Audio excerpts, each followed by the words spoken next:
সামনে West Bengal police কনস্টেবলের পরীক্ষা আছে এবং এই পরীক্ষার কথা মাথায় রেখেই এই আমাদের জিকে মাস্টার সিরিজটি তৈরি করা হয়েছে এবং এখানে যে সমস্ত প্রশ্নগুলো আছে সমস্ত প্রশ্নগুলো equally important West Bengal SSC group C and group D যে ফর্ম ফিল আপ হবে পরীক্ষা হবে সেই পরীক্ষার জন্য। সুতরাং যারা ওয়েস্ট বেঙ্গল পুলিশ কনস্টেবল এবং এসএসসি গ্রুপ ডি দুটোর কোয়ালিফিকেশন একই, তো এই দুটোর জন্য প্রিপারেশন নিচ্ছ তারা তো এই ভিডিও সিরিজটা তোমরা দেখতে থাকো, তোমাদের উপকারে লাগবে। চলো এটা আজকের 8 নম্বর জিকে সিরিজ, 8 নম্বর সেট, 8 নম্বর ক্লাস। অতি অবশ্যই তোমরা শেষ অবধি দেখবে প্রত্যেকটা ক্লাস। আর ডাব্লিউবিপির কথা মাথায় রেখেই বানানো হয়েছে। ডাব্লিউবিপি ওয়েস্ট বেঙ্গল পুলিশ কনস্টেবলের যে প্রিভিয়াস ইয়ার প্রশ্নপত্র আছে সেই প্রশ্নপত্র থেকে প্রত্যেকটা কোশ্চেন সিলেক্ট করা হয়েছে, তাই এই প্রশ্নগুলো পরীক্ষা দিতে যাওয়ার আগে অতি অবশ্যই তোমাদের জানতে হবে, আদারওয়াইজ তোমাদের মার্কস খুব ভালো আসবে না।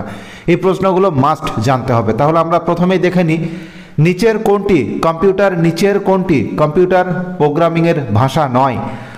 এবিসিডি দেখো লেখা আছে Prolog, COBOL, MACH, IN, Macintosh and 4 নম্বর আছে ফরট্রেন। তো 1 নম্বর প্রশ্নের যেটা সঠিক উত্তর সেটা হয়ে যাবে option C is the right answer, MACIN, Macintosh, TOSH। তো এটা হয়ে গেল সঠিক উত্তর। আমরা নেক্সট প্রশ্ন দেখব। নেক্সট হলো কেলভিন কিসের একক? নেক্সট প্রশ্ন হলো কেলভিন কিসের একক? ভর, তাপমাত্রা, তাপ, কম্পন। তো 2 নম্বর প্রশ্নের কেলভিন কিসের একক এর যেটা সঠিক উত্তর সেটা হয়ে যাবে তাপমাত্রা। তো এটা তোমরা অতি অবশ্যই মনে রেখো, তাপ করে দিও না, বিকজ সেটা ভুল হয়ে যাবে। সো তাপমাত্রা। নেক্সট আমরা দেখব 3 নম্বর প্রশ্ন। 3 নম্বর হলো যে নিচের কোন ক্ষেত্রে অসামান্য অবদানের জন্য শান্তি স্বরূপ ভাটনাগর যে পুরস্কার, ভাটনাগর যেটা পুরস্কার সেটা দেওয়া হয়?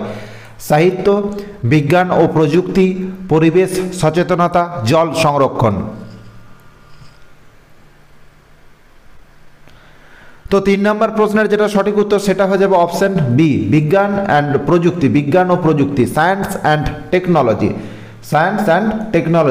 তো সায়েন্স অ্যান্ড টেকনোলজিতে খুব ভালো কাজের জন্য বা অসামান্য যেটা অবদান বলে, অসামান্য অবদানের জন্য ভাটনাগর পুরস্কার দেওয়া হয় প্রত্যেক বছর। অতি অবশ্যই তোমরা এই ধরনের যে সমস্ত পুরস্কার আছে, যেমন দ্রোণাচার্য পুরস্কার কিসের জন্য দেওয়া হয় বা কাদেরকে দেওয়া হয়, এই ধরনের প্রশ্নগুলো আসে। এই সিরিজটা তোমরা দেখতে থাকো, আশা করছি তোমাদের সমস্ত কিছু জানা হয়ে যাবে।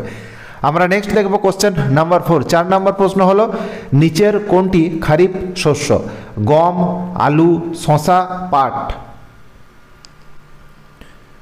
তো 4 নম্বর প্রশ্নের যেটা সঠিক উত্তর সেটা যে অপশন ডি। খারিফ শস্য হলো যেগুলো পাতি বাংলায় যেটাকে বলা হয় বর্ষাকালে যেগুলোকে রোপণ করা হয়। তো পাট মূলত বর্ষাকালে চাষ হয়, সো এটাই আমাদের সঠিক উত্তর হয়ে যাবে। আমরা নেক্সট প্রশ্ন দেখব কোশ্চেন নাম্বার 5। সিন্ধু সভ্যতায় নিচের কোন ধাতুটির ব্যবহার ছিল না? তামা, ব্রোঞ্জ, রূপা, লোহা। তো তোমাদের যে সমস্ত পরীক্ষা আছে যেগুলো পশ্চিমবঙ্গে মূলত হয়ে থাকে, প্রায় প্রত্যেকটি পরীক্ষাতে এই প্রশ্নটি এসেছে।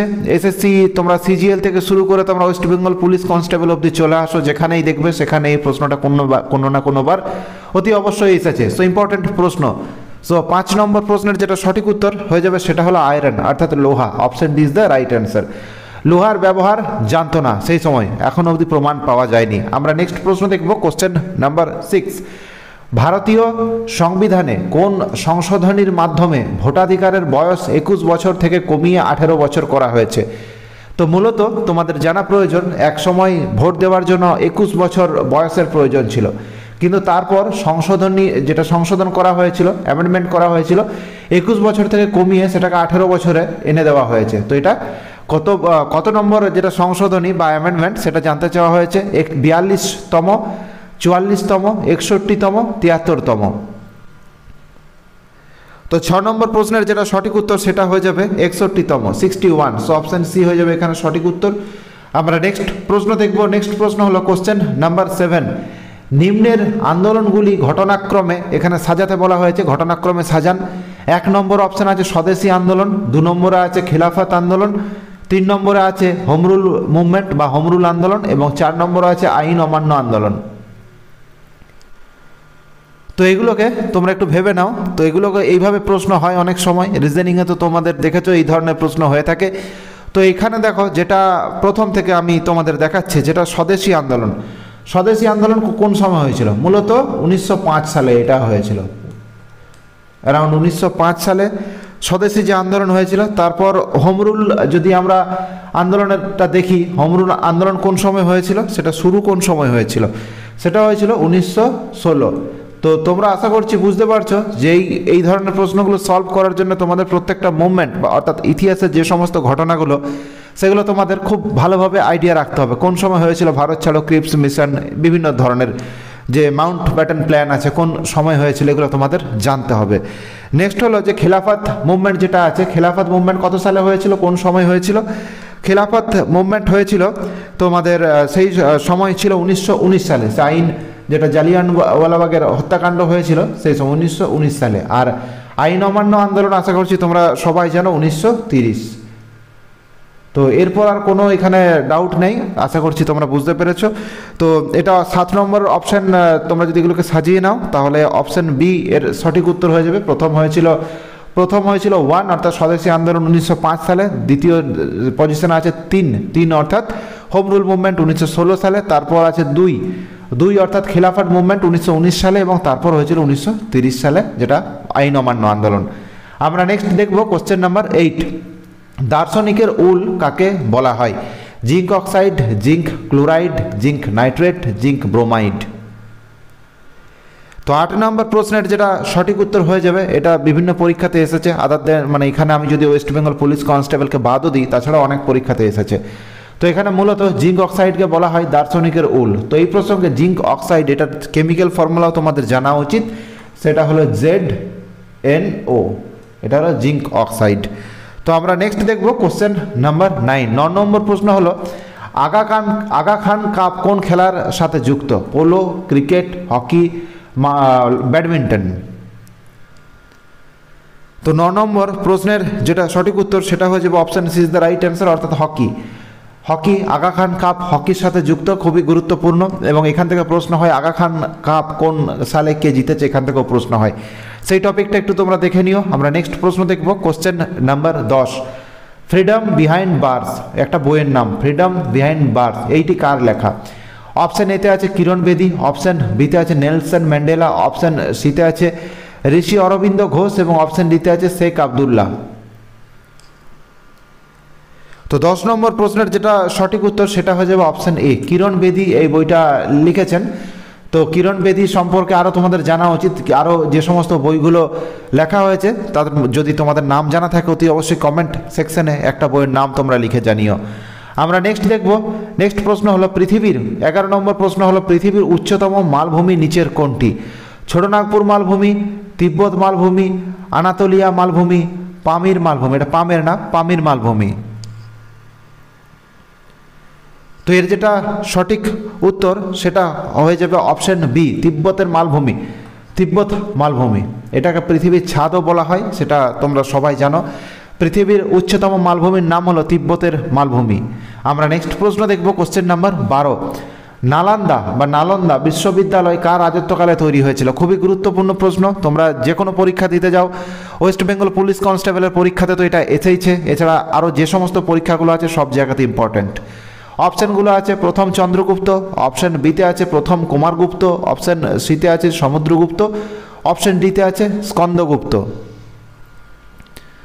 তো 12 নম্বর প্রশ্নের যেটা সঠিক উত্তর সেটা হচ্ছে অপশান বি, প্রথম কুমারগুপ্ত। প্রথম কুমারগুপ্তের আমলে অর্থাৎ গুপ্ত বংশের সময় নালন্দা বিশ্ববিদ্যালয় তৈরি হয়েছিল। এবং এই সাথে আরেকটা প্রশ্ন হয় যে বিক্রমশিলা বিশ্ববিদ্যালয় কার আমলে তৈরি হয়েছিল? অতি অবশ্যই তোমরা কমেন্ট সেকশনে লিখে জানিও। আমরা নেক্সট প্রশ্ন দেখব কোশ্চেন নাম্বার 13,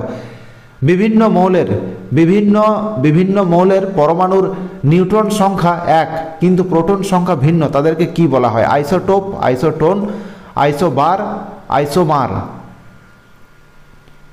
তো 13 নম্বর প্রশ্নের যেটা সঠিক উত্তর সেটা হয়ে যাবে আইসোটোন বলা হয়। কী কারণে বলা হচ্ছে?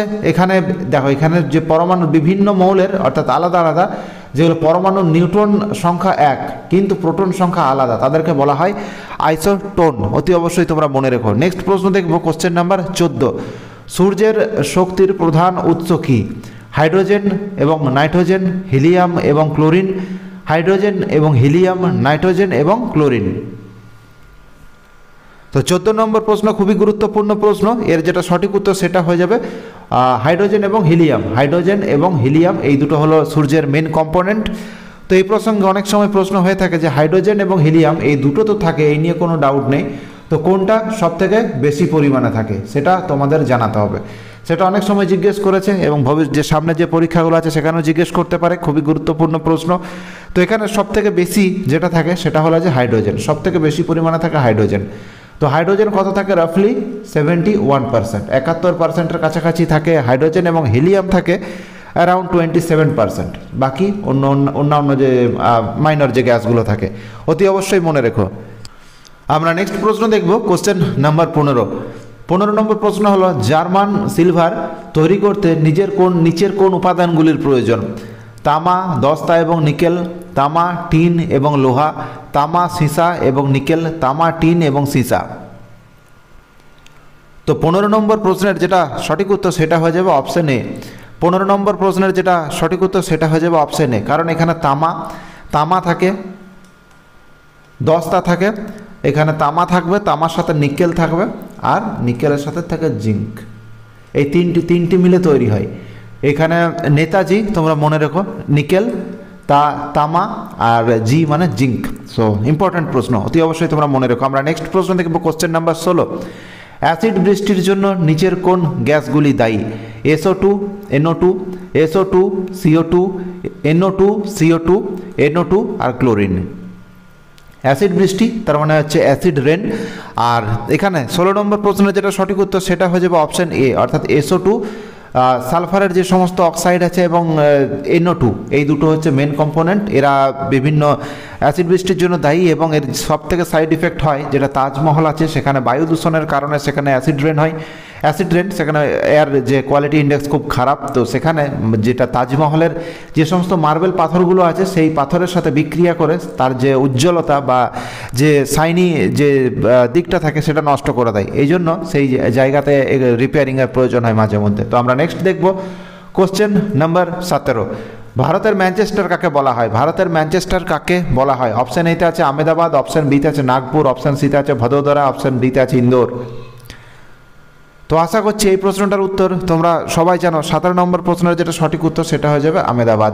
তো আহমেদাবাদকে বলা হয় ভারতের ম্যানচেস্টার, অতি অবশ্যই মনে রেখো, বারবার পরীক্ষাতে আসে। আমরা নেক্সট প্রশ্ন দেখব, পৃথিবীর দীর্ঘতম নদীর নাম কি? মিসিসিপি, মিসৌরি, অ্যামাজন, নীলনদ, হোয়াংহো।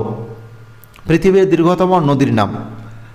তো এর যেটা সঠিক উত্তর তোমাদের অতি অবশ্যই মনে রাখতে হবে। 18 নম্বর প্রশ্নের যেটা সঠিক উত্তর সেটা যাবে নীলনদ। এখানে যেটা আছে অপশন সি হয়ে যাবে এটা সঠিক উত্তর। এবং এই প্রসঙ্গে তোমার পরীক্ষাতে আসে না, কিন্তু তাও জেনে রাখা প্রয়োজন যে নীলনদের টোটাল দৈর্ঘ্য কত? 6650 কিলোমিটার রাফলি। তো প্রায় 6500 কিলোমিটারের একটু বেশি। আমরা নেক্সট দেখব, নেক্সট কোশ্চেন হলো কোশ্চেন নাম্বার 19। কোন ভিটামিনের অভাবে স্কারভি রোগ হয়? Vitamin D, vitamin K, vitamin A আর ভিটামিন সি। অতি অবশ্যই তোমাদের জানা প্রয়োজন, কারণ অনেকবার পরীক্ষাতে এসেছে। তো 19 নম্বর প্রশ্নের যেটা সঠিক উত্তর সেটা হয়ে যাবে অপশন ডি, অর্থাৎ ভিটামিন সি। ভিটামিন সি এর অভাবে স্কারভি রোগ হয়। আমরা নেক্সট প্রশ্ন দেখব, নেক্সট হলো কোশ্চেন নাম্বার 20। কোন নদীকে দক্ষিণ ভারতের গঙ্গা বলা হয়? বারবার পরীক্ষাতে আসে। তো অপশন এতে আছে কৃষ্ণা, কাবেরী, গোদাবরী, নর্মদা। তো এই প্রশ্নের যেটা সঠিক উত্তর সেটা হয়ে যাবে Godavari. So option C, Godavari নদীকে দক্ষিণ ভারতের গঙ্গা বলা হয়, অতি অবশ্যই তোমরা মনে রেখো। আর যেটা গোদাবরী নদীর যেটা মোট দৈর্ঘ্য সেটা হলো 1465 কিলোমিটার। তো এই ছিল আজকের 20টি প্রশ্ন। আজকের 8 নম্বর এটা জিকে মাস্টার সিরিজের ওয়েস্ট বেঙ্গল পুলিশ কনস্টেবলের যে পরীক্ষা আসছে তার জন্য তোমাদের বন্ধুদের সাথে অতি অবশ্যই শেয়ার করে নিও। আর তোমাদের মতামত অতি অবশ্যই কমেন্ট সেকশনে জানিও। আর ভিডিও ভালো লাগলে অতি অবশ্যই চ্যানেলটিকে সাবস্ক্রাইব করে নিও পরবর্তী ভিডিওগুলো দেখার জন্য।